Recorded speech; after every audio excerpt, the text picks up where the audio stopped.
Hello and welcome back. This is Transmedia Storytelling from Mythology to Marvel, Lecture 10, Leveraged Engagement. So, the biggest thing to take away from this particular topic is that not all fans are the same.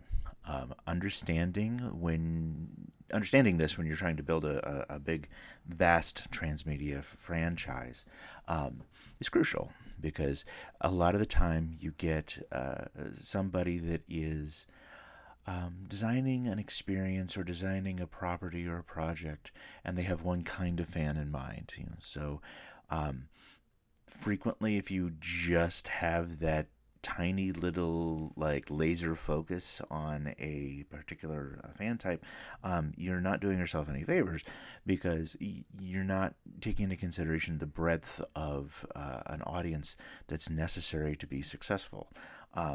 So understanding which types of fans will be your most valuable to your story world success is important, right? Figuring out which one audience type or handful of audience types is going to be your primary focus is, obviously not unimportant.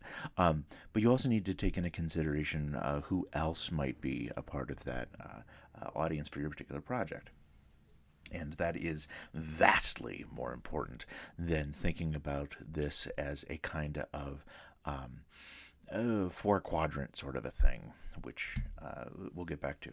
So, when somebody asks you, if you're pitching a project to a studio, how long will this take to produce, or how much will this cost to make? These are very common questions. They're very, very obvious questions. Unfortunately, they're also the wrong questions because try testing this out and ask, well, how long will it take to produce, or how much will it cost to make a book? Well, who's the book for, right? And what is it that they really want out of that book? If you're talking about a book for toddlers, right, then that's going to have a different production budget and a different production timeline than if you're producing, say, a phone book or the encyclopedia. Um, Hell, there's the materials you're going to need in order to produce those two kinds of projects are radically different, right? Phone books are produced on cheap, super thin paper when they're produced at all anymore, because they're disposable. They're going to produce a whole bunch of them, for the different people that live inside of a particular area code, but they're not meant to have a super long shelf life, and they need to be produced as quickly uh, easily as possible, versus a toddler's first books, which tend to be board books, which means that the paper that they're made on tends to be a lot thicker for little fingers to manipulate, and they're edible. So when a toddler inevitably starts to gnaw on those kinds of board books, it's not gonna, I don't know, kill them, right? So obviously, if you're being tasked with making a game, or if you're being tasked with making a movie or a TV show or a book, right? The question to ask is, okay, well, who's it for and what do they want? These are very, very, very important design questions. Remember, what we're talking about here is the art of narrative design. So, just like a product designer that has to take into consideration who the end user of their product is going to be and what it is that they're buying that product for, you need to be doing the same thing for designing an entertainment product. As much as I cringe at using the word product in relation to storytelling, it is still a product. It's something that somebody's going to buy, and to do that well, you have to figure out, okay, what kind of need am I serving here? So, if you understand that different people are going to buy this thing for different reasons, then you can start to create strategies to appeal to those different kinds of audience types. So, when we talk about engagement, when you talk, okay, so engagement is one of those things that tends to be lobbed around without a whole lot of thought. So, engagement can mean the way that somebody is immersed in your story. If somebody says that a story is highly engaging, usually what that means is that it's a page turner, right? It's the kind of thing that people can lose themselves in. It's highly engaging. But when we talk about engagement from a marketing perspective, a business development perspective, you're also talking about how often your audience or your clientele, your customer base, touches that thing, right? So, like, how often are they going to engage with the property? How many times do they buy a comic book in that series? How many episodes of The Mandalorian do they watch? How often do they experience a particular ad in a campaign? So when we talk about leveraging engagement, it's kind of a little of both. So in this case, or in this circumstance, in this lecture, when we're talking about leveraging engagement, you're talking about understanding why somebody is attracted to a particular story world. Understanding those motivations for that attraction, and then figuring out ways to leverage that engagement or to make the best use of that engagement in order to get the best possible experience for both sides, right? So if you develop something that is going to be highly attractive to romantic comedy fans, and you understand that that's what they're coming for, well, then you want to put as much of that kind of thing into your property as possible. If you understand that some of your fans are going to love like big action sequences, then you're going to put that in your property as much as possible. And understanding that those two fan sets are not mutually exclusive will help you produce better and more broadly engaging stuff overall. So when you start to understand these kinds of motivations, then that leads to different kinds of strategies, right? So if you have fans that are really high collection types, right? So fans that have to collect them all. This is a Pokemon style strategy or an action figure based property kind of strategy. Well, this is how George Lucas made his billions, right? George Lucas made all that money off of the first Star Wars for keeping the merchandising rights. And so when they put all these aliens in there and all these different kinds of stormtroopers and things in there, what he's really doing was maximizing the number of toy opportunities that he had in that property. Brief language nerd aside, in the toy design industry, when something is particularly well designed to support play or to support like a large number of action figures, that franchise is called toyetic. It's described as being largely toyetic, or that it lends itself well to being made into toys. Anyway, so if you have a franchise that is very toyetic, then what that means is that you could make a whole lot of money off of a smaller fan base, because those fans are going to spend more money across the entire property by collecting all those toys rather than just buying a single movie ticket, right? And Lucas understood that, so that's part of how Lucas built this thing to work. Other kinds of motivations. Some people love something just because it is a social thing, right? It is the kind of movie that all their friends are watching. It is the TV show that all their friends are watching, and they want to watch it too. If you design something to be primarily a social experience, you're going to wind up getting more one-time engagements and fewer repeat engagements, right? So, like, the Super Bowl is a very social experience. You're going to get a whole bunch of people watching it, but most of those people are going to watch it once, right? Which is radically different than a business model for something like Star Wars. Anyway, so understanding that, understanding those different kinds of user scenarios and business stories is crucial to meeting your overall strategic goals. Now, three people that have dealt with this topic incredibly well, which leads to what we're talking about here today, is or Richard Bartle, who is a games theorist, Ivan Asquith, who was a classmate of mine back at MIT, and Aaron Riley, who was the co-head of the Annenberg Innovation Lab, which I was a part of back at USC.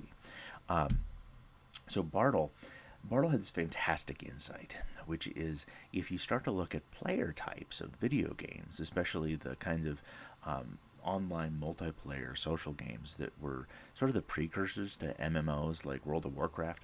These were things called MUDs and mushes, or multi-user dungeons. Oh shoot, I forget what mush stands for. Doesn't matter. But what Bartle observed was the four things that people typically enjoyed personally about MUDs were achievement within the game context, right? People wanted to win things. They wanted to do the things that they set out to do in that game. Exploration of the game. They loved going out and exploring these virtual worlds. Socializing with others. Hanging out. and, well, imposition upon others or being an asshole. Um, it's sad but true to note that trolls are going to troll.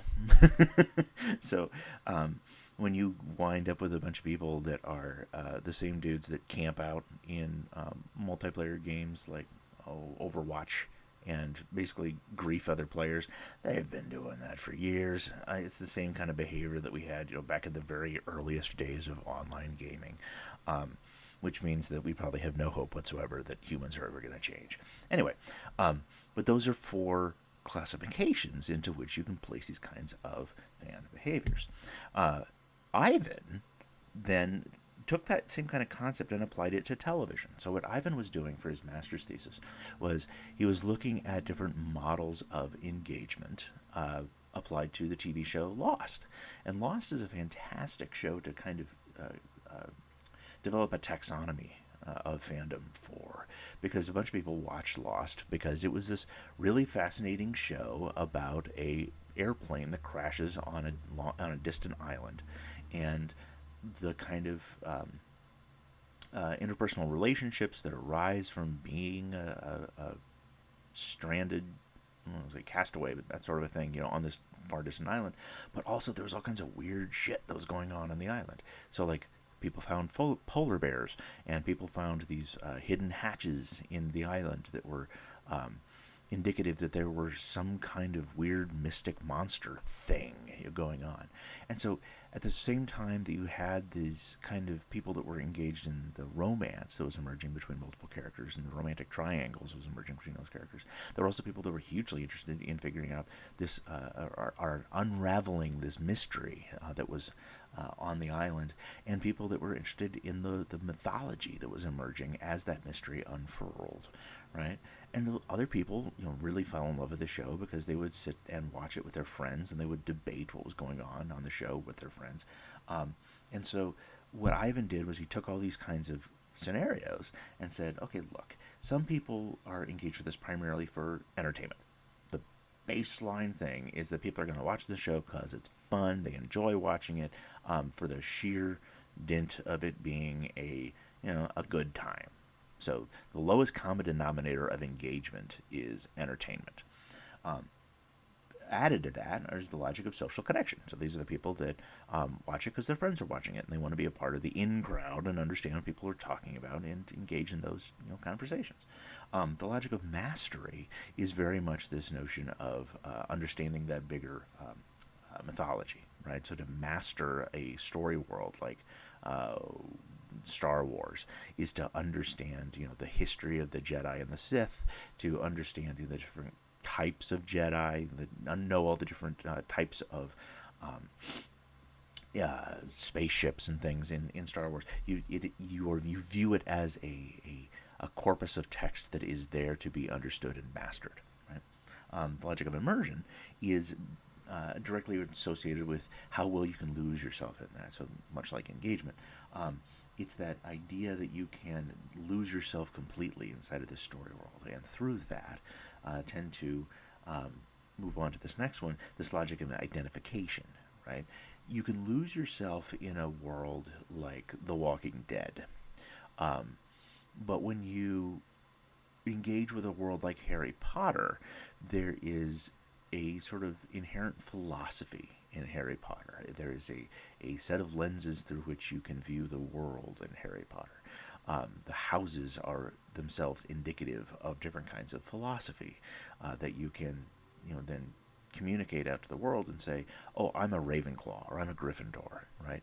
It's a way of you identify with the story world, and then you make it a part of your identity, which is a huge part of fandom, which has its origins in the word fanatic, right? So when you adopt the philosophies of a story world, kind of like you would adopt the tenets of a religion, that's when you really start getting into this logic of identification. So Erin and I worked with her on this project. What we did was Erin took the basic framework that Ivan had constructed, and she built on that. So what we were looking at was IBM, and had Watson artificial intelligence program, and IBM wanted to figure out ways that Watson could be used in order to understand audience motivations. So what we did, so the way Watson works is you feed it a vast amount of text, and it identifies patterns. So we were looking at the World Cup, the giant global soccer Super Bowl, um, and we unleashed Watson on Twitter. So to say like, okay, look at Twitter and try and pull out bodies of or patterns of tweets that match into different kinds of fan motivations. And so by doing that, what we surfaced was all of Ivan's original motivations were there. So entertainment, social connection, mastery, immersion, identification, all those were present. But then when you start pivoting over into something that is sport related, and especially something kind of like the Olympics, right, where you have different teams from different countries or different locations, then you get all kinds of other stuff starting to roll in there too. So pride, obviously, somebody is proud of their particular team. They are so proud to say that's my hometown team, and so on and so forth. Advocacy. Some people get into this stuff purely because they love to advocate for that particular fandom and to serve as an advocate for topics of interest to that fandom. Now, when you start talking about advocacy for the World Cup, it's really like this: I am cheering on my particular team. But when you're talking about advocacy on behalf of like superheroes, advocacy can very quickly turn into who could win in a fight. Superman versus the Hulk, right? And you're there on the message boards, cheering on the Hulk and making all these ridiculous arguments as to why the Hulk could beat up Superman. Play is directed or directly related to the kinds of verbs that are associated with that story world. So if mastery is a way of understanding time and history and locations and geography and character backgrounds and stories and things like that. Play is really understanding the particular verb sets. So what are the unique kind of verbs that are associated with a particular story world? So we've talked about this before ad nauseum. This is where it starts coming in here. Right, so people that are interested in what makes Bond versus Star Wars, or they're keenly interested in like the lightsaber battles for Star Wars and the X-wing and TIE fighter battles in Star Wars. That's where play comes into play here. When you're looking at sports, somebody that's interested in this primarily through a lens of play might be somebody that plays soccer themselves, right, or plays the game themselves. Creation, expressing interest in how the original subject was made, or making original content or media related to one's passion. This is pretty straightforward. Creation, these are all the people that go out and make making of videos, right, or that watch all those making of extras on DVDs. Exploration, seeking to discover new points of interest related to one's passion, or to be in the know about what's new and on the cutting edge related to the passion. So instead of just exploring the story world, like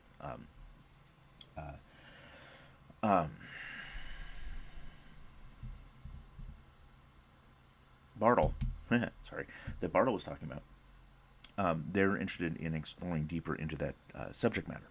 And collection, right? So collection is the desire to own more stuff, own all the stuff, or to own the best stuff. So, right. If you look at these kinds of things and you distill them down into those recurring patterns of motivations that are most common to big fictional story worlds, you're going to find that lends themselves most to action, right? This is the unique verbs. What does the story world allow me to do? So the story world of Star Wars allows you to use the Force. It allows you to wield lightsabers. The story world of Indiana Jones allows you to crack whips, things like that, right? What are the particular activities or play patterns that the story world sets up that I can recreate or act out on my own? If you are charged with making a video game, this is the A1 number one thing you want to think about.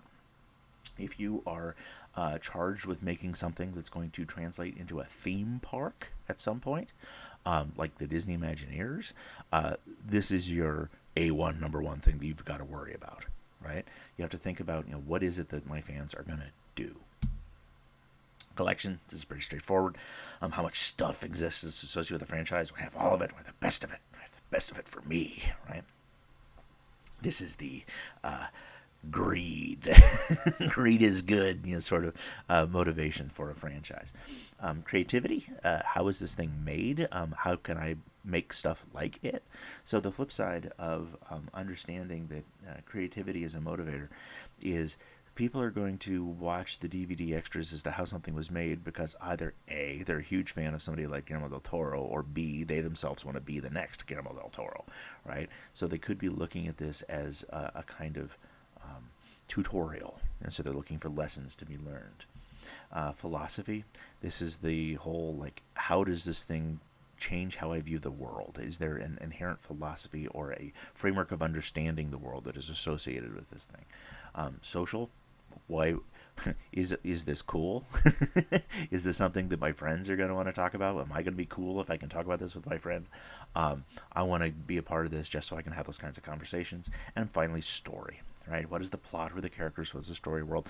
What's happening next? So, people have multiple motivations. No one person completely is just one of these things or just motivated by one of these things. So once you understand that, once you understand that people are mixes of motivations, then you can start to create profiles, right?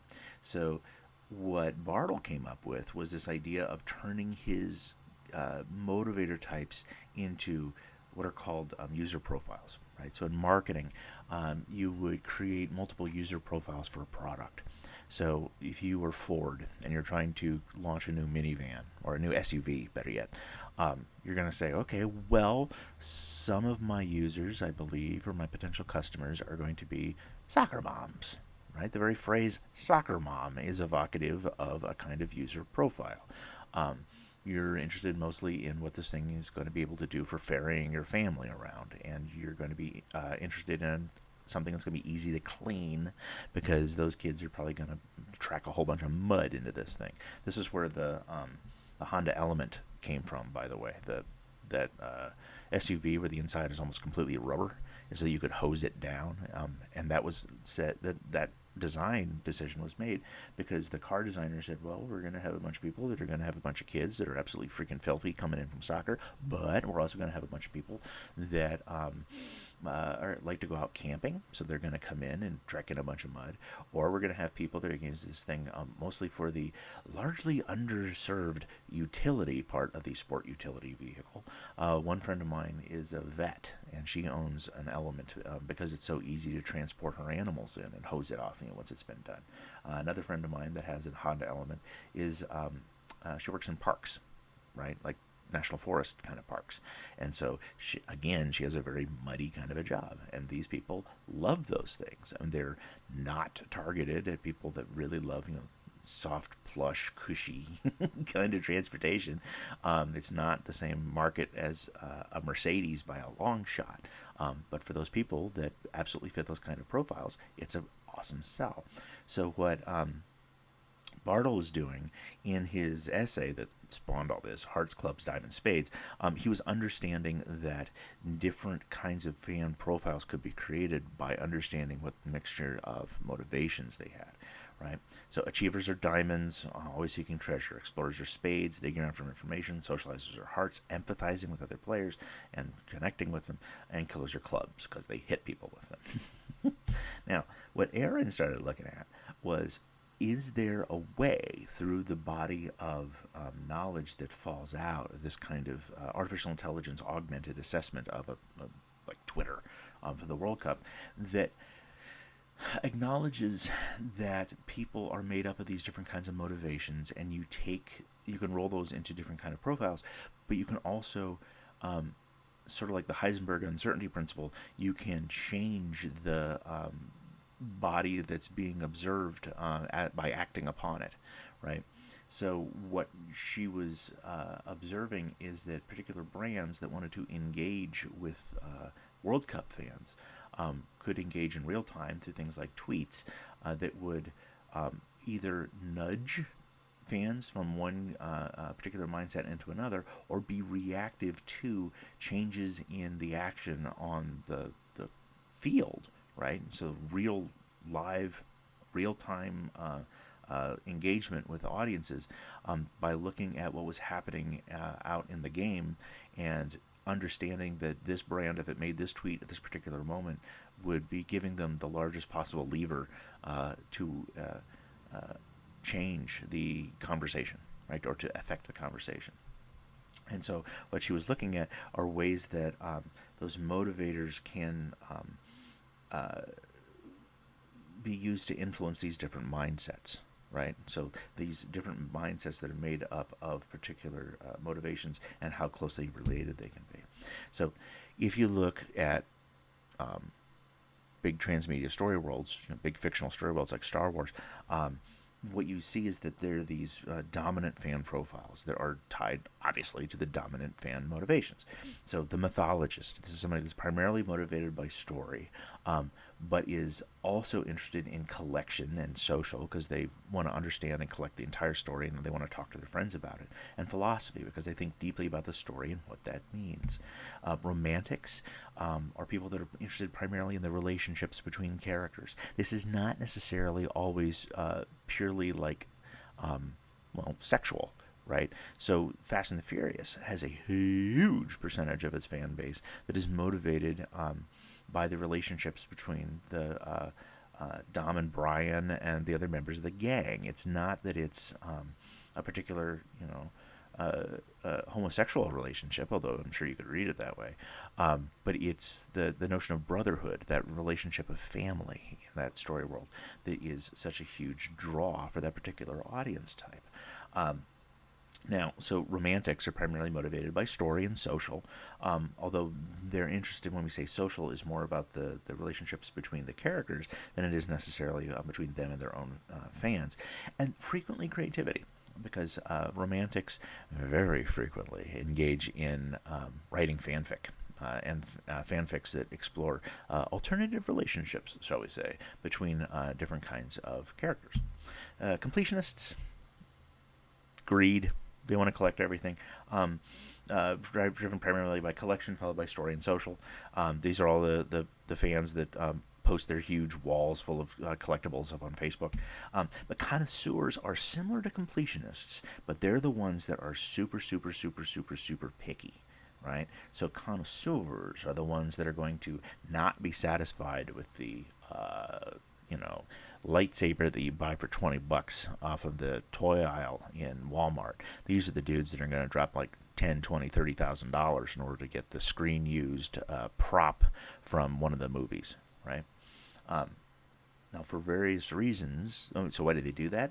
Partly collection, partly philosophy, because they're interested in having that one particular thing that speaks the most highly to their own particular value set or the things that they love the most.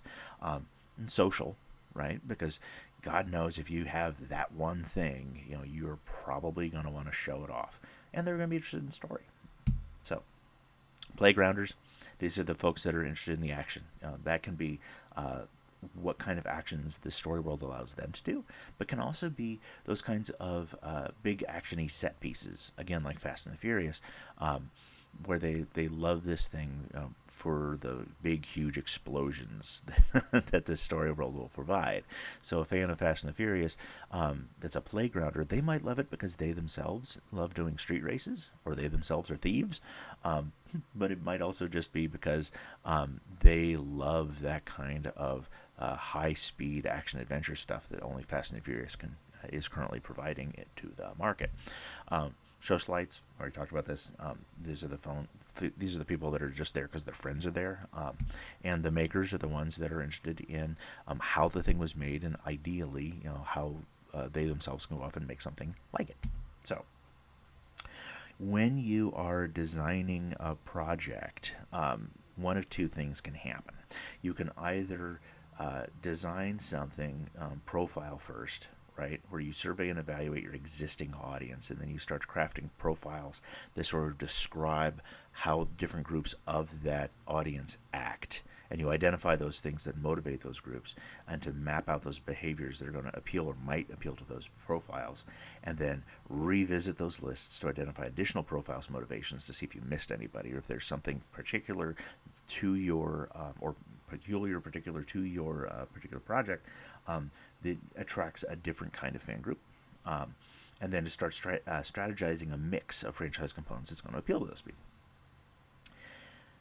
So that's a way of saying we already have these people, and I'm going to try and start asking those people, what do you like? How can I start to classify these people that already exist, right? And then design a product that's going to appeal to those people. The other way of looking at this motivation first is basically looking at the product you've already got and to start saying, okay, how can I broaden the audience for this, by identifying the mix of motivations that would drive people to it. So you're starting with either an audience and designing a product for it. You're starting out with a product and then trying to identify the audience for it. The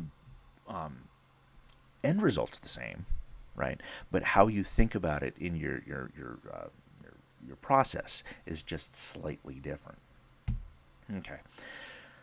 So when you start to chart this stuff out, what begins to appear is this bit of insight into saying, okay, well, if I have these particular fan groups and I have these particular motivations, so the fan groups listed down along the left and the motivation types across the top, what starts to emerge is that particular motivations are crucial to particular people. So the darkest dots here, so the way that collection is super dark, for both the completionist and the connoisseur, right? These are the primary motivators, and lighter colored dots, like social and story for the completionist, are the lighter are secondary, right? They're still important, but they're not quite as important as that dominant type, right? So what you start to observe is that different groups all have different primary motivations, but their secondary motivations can frequently be the same, right? So let me unpack that for a second. If you look at this, what you'll realize is that social and story are appealing to everybody, right? So no matter what kind of group you're in, you're going to want a good story, and you're going to want to have an experience that you're going to want to talk about, right?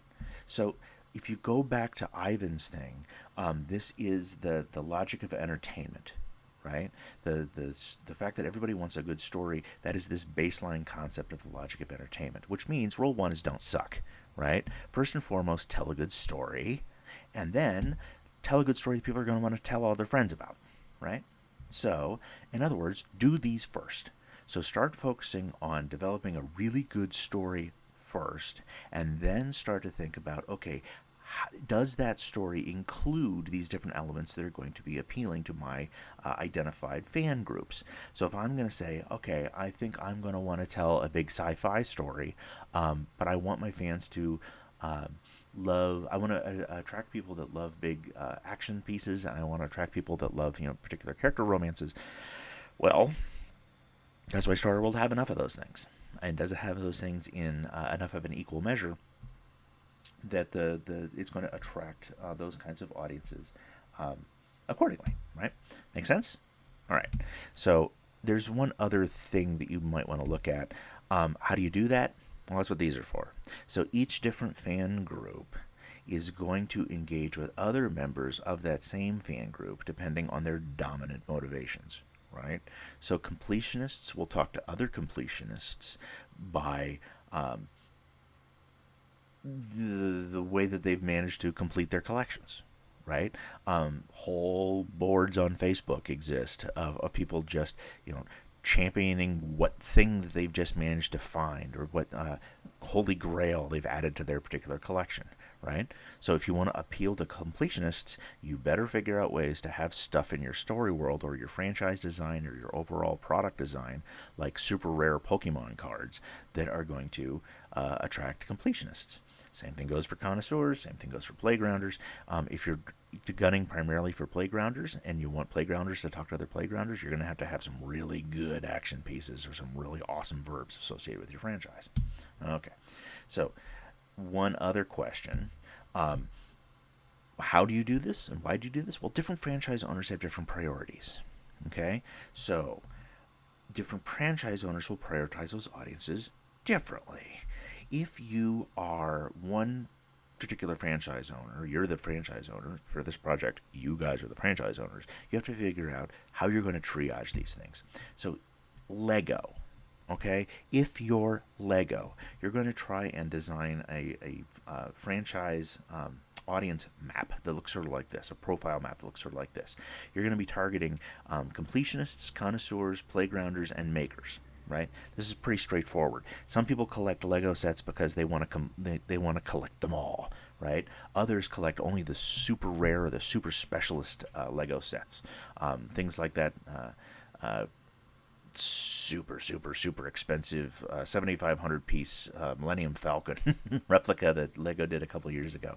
Other people love Lego because they can play with it. They play with their families with it, right? That the verb of building, and that verb of building is directly related to making, right? So a whole bunch of people build these incredibly complicated Lego models that they design themselves and post them online using the hashtag mock, M-O-C, or my own creation. And that is that particular fan type showing off their creativity, right? If you're working on Game of Thrones, you have a slightly different arrangement, right? So HBO and Game of Thrones. So first, let's talk about HBO and Game of Thrones. So HBO really wanted Game of Thrones as a big, huge property that will drive audience subscriptions. It will keep people. It will bring people to their platform, and it will keep people subscribed to their platform as they engage with that particular franchise repeatedly, week over week and year over year. For that purpose, that kind of audience model or audience engagement model, mythologists, romantics, socialites, all these things are perfect, right? You want to get people to keep coming back because they want more of the story. You want people to keep coming back because they want to know if these particular characters are going to hook up, and you're going to want to create an environment where these fans are talking with each other about the new show or the new episode every week. That kind of water cooler moment. Now, there's also a market for Game of Thrones merch, right? So once HBO became a hit and they started selling merchandise associated with Game of Thrones, up to and including this $500 reproduction of the astrolabe at the beginning of the opening credits of the show, right?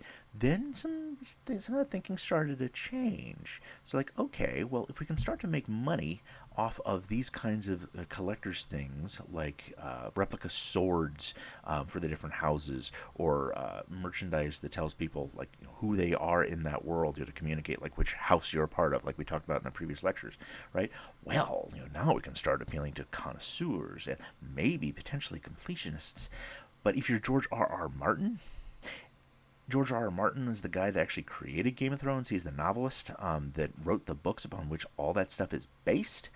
Well, George R. R. Martin gets his cut no matter what kind of stuff is produced with Game of Thrones on it. So if you're George R. R. Martin, you want to appeal to everybody on this list in order to broaden your potential market for stuff associated with Game of Thrones to be as huge as possible.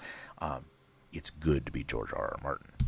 So when I was building Spook Show, this is the demo property that you guys have seen in the sample docs up on Moodle. I said, okay, well, I know I want to appeal to mythologists, romantics, and completionists, probably completionists, as they're putting these pieces together, right? As I'm creating this transmedia story world that is driven primarily by history, primarily by character relationships, and then I want people to collect all the pieces and put them together in this big transmedia puzzle. And I also suspect that I'm going to be appealing to makers, right? People that are curious as to how this thing got built. And I'm also thinking that they would be appealed or attracted by the kinds of magic system that I'm developing in this thing. And of course, socialites, because I want people to talk about it, right? So this is kind of what I'm thinking about my sketch. But I realized as I was doing this that, wait a minute, I'm missing something. These are great, but this isn't the whole picture. So really, because what I was doing with Spook Show was also designed to be a technological experiment where I took a back-end system, like an online system, put every component of the transmedia story world online. So I made that jump that I talked about in the very beginning of this lecture as all media becoming digital. And then I used an online back-end system so that the thing knew which components people had read or people had watched as they were moving through the story world, and then turned passages of this associated encyclopedia on and off so that it would reflect what they had learned so far. And by also showing what they hadn't learned so far, it worked very much like a kind of fog of war for a map, right? So if something like Warcraft, when the map fills in, or Legend of Zelda Breath of the Wild, or the map fills in based on what you've explored, right? I was doing that same thing, but with an encyclopedia of information about the story world. So I thought, okay, well, that kind of technology experiment is going to be really interesting. But also, I'm doing a lot of interesting stuff with the art. So you can see the illustration of my main character down the lower left. So I think that I'm going to appeal to artists too. What that suggests is that I have new motivators that are rolling into this thing. So people that are primarily interested in the technology, and art as a different motivator as well. So if I put those into the motivations, that means that I can also add new profiles for those kinds of those ways of thinking, right? So by adding in technology and art to motivations, and adding technologist and artist to the fan profiles that I was gunning for, this let me come up with this as a sort of overall franchise plan. What I did realize as I was doing this is that the completionist sort of fell back a little bit, but it's still important to me, but maybe not quite as important as all the rest of this stuff. So what you see in the dark bars here are my primary audience, or primary target audience profiles, and then the lighter shaded ones are the sort of secondary audience profiles. And by doing this, that sort of told me, okay, well, now I should really be looking at these particular aspects of the world that need to be present in my overall plan. So that's the kind of thing that I'm looking for you guys to do in your franchise plans. I want you to start thinking carefully about what kind of fans you want to attract with your story worlds, and then to start thinking about, okay, what's your plan for attracting them, for engaging them? What parts of your story world are going to be particularly interesting to those particular fan types? What is your plan for reaching out to them with your marketing campaign? What is your plan for engaging with them at different points of the rollout map? So like as the story world gets built across time in a timeline, how are you thinking that you're going to attract each of these different people? Right? And so we can talk about that more in an upcoming lecture. Thank you for listening, and I'll see you next time.